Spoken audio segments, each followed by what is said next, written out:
अस्सलाम क्लास।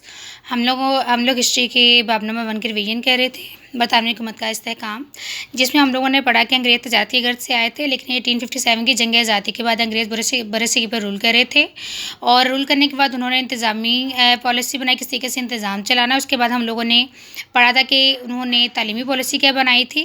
तो फ्रेंड्स, आज हम लोगों ने पढ़ना है अंग्रेज़ों ने मुआशी पॉलिसी क्या बनाई थी, यानी हुकूमत करने के बाद किस तरीके से मुआशी निज़ाम चलाना, माशरत को मुस्तहकम कैसे करना है। उसके बाद आज हम लोगों ने पढ़ना है अंग्रेज़ों ने माशरती लिहाज से क्या इस्लाहात की थी, यानी ज़ात पात का निज़ाम ख़त्म किया था और औरतों को भी हकूक़ दिए थे। और इसके अलावा हम लोगों ने पढ़ना है सत्ती की रस्म पर पाबंदी लगाई थी। तो सत्ती भी एक रस्म है जिसके में क्या होता है, जिसमें बेवा औरत को शोहर की चिता में साथ ही जलाकर मार दिया जाता है, ज़िंदा जला दिया जाता है, उसे कहा जाता है सत्ती। तो हम लोगों ने मुआशी पॉलिसी सबसे पहले करना है। आप देख सकते हैं आपकी बुक का सफ़ा नंबर है ये 5, एक्सरसाइज का लॉन्ग क्वेश्चन नंबर है 3।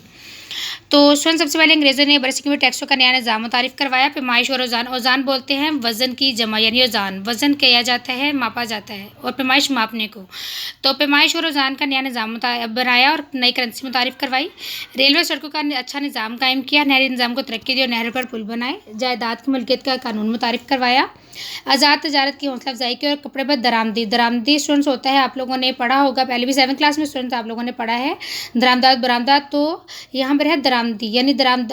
दरामद क्या होता है, जब हम किसी मुल्क से कोई चीज़ खरीदते हैं, उसके ऊपर पैसे खर्च करते हैं, वो कहलाता है दरामदाज या दरामद। तो कपड़े पर दरामदी ड्यूटी भी कम की और सरकारी मुलाजमत के निज़ाम को बेहतर किया।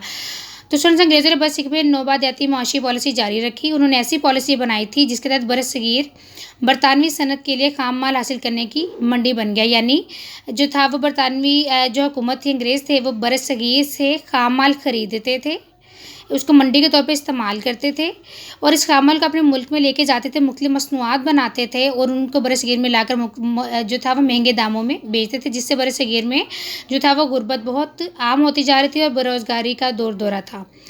तो बरसगीर बरतानवी हुकूमत के लिए खाम माल हासिल करने की मंडी बन गया। यहाँ से कपास सस्ते दामों हासिल की जाती है और बरतानिया के शहर बर्मिंघम के कारखानों का माल महंगे दामों बेचा जाता था। वजह तौर पर बरसगीर की खुशहाली बरतानिया भेजी जा रही थी, उसके बदले गुर्बत जो थी वो तकसीम की जा रही थी। बेरोज़गारी का दौर दौरा था क्योंकि यहाँ की मकामी सनत तबाह कर दी गई थी। तो अंग्रेज़ हुकूमत ने अवामी मसाइल को हल करने के लिए सख्त कवानीन नाफिज करके आवाम की राय को भी दबाने की कोशिश की। आवाम का रद्दमल इस पर शदीद हो गया।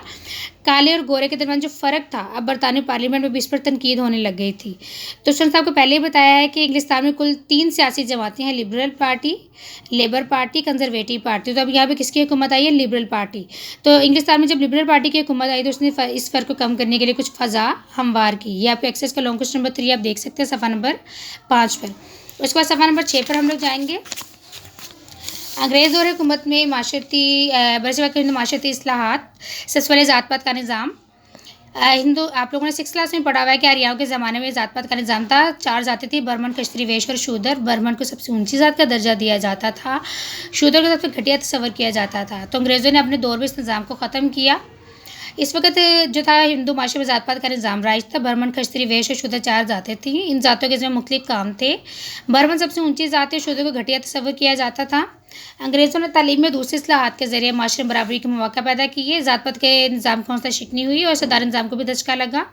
औरतों की तालीम से माशरे में तब्दीली आई। उसके बाद सत्ती की रस्म पर पाबंदी। तो स्टूडेंट्स, आपको टॉपिक स्टार्ट करने से पहले मैंने आपको बताया था सत्ती क्या होता है कि शोहर के मरने पर बेवा औरत का शोहर की चिता में जलकर मरना सत्ती कहलाता है। यानी किसी का शोहर फौत हो जाता है तो शोहर के मरने पर बेवा औरत का उसी की शोहर की चिता में ही जलाकर मार दिया जाता है, सत्ती कहा जाता है। तो हिंदू माशरे में औरत की हैसियत हमेशा मामूली रही है। उस पर शॉर्टकट से मैंने कहा सत्ती से क्या मुराद है, निशान आप देखे लगा हुआ है। हिंदू के ईदे के मुताबिक शोहर के मरने पर बेवा औरत के शोहर की चिता में जलकर मरना सत्ती कहलाता है। यहाँ तक तो सिख मज़हब में स्वयं सत्ती हराम थी। इसके बावजूद कई घरानों में, सिख घरानों में सत्ती की रस्म जो थी वो मौजूद थी। 1829 में लॉर्ड विलियम बेंटिंग ने इस बंगाल में सत्ती की रस्म पर पाबंदी लगा दी और अंग्रेज़ों ने जो था वो बेवा औरत को दोबारा निकाह करने की भी इजाज़त दी, मगर कुछ रियासतों में सकाफ़ती और मजहबी रस्म के तौर पर सत्ती की रस्म फिर भी जारी रही। नवमौलूद बच्चों को मारने, यानी पैदा होते बच्चों को मारने और जिंदा दफन करने पर भी पाबंदी आयद कर दी गई। इन्फॉर्मेशन बॉक्स देखिए स्टूडेंट्स, सत्ती की रस्म पर पाबंदी के खिलाफ हिंदू अदालत भी पहुंच गए। मामला बरतानवी अदालत प्रिवी काउंसिल बरतानिया में भी गया। 1832 में वहाँ से पाबंदी की बरकरारी के हक में फ़ैसला आ गया, जिसके बाद ये कानून बरसगी के दीगर रस्म में नाफिज कर दिया गया। ये आपकी बुक का सफ़र नंबर है 6, जिसमें हमने माशरती इस्लाहात के 2 पॉइंट पढ़े। सती की रस्म पर पाबंदी और ज़ात पात का निज़ाम।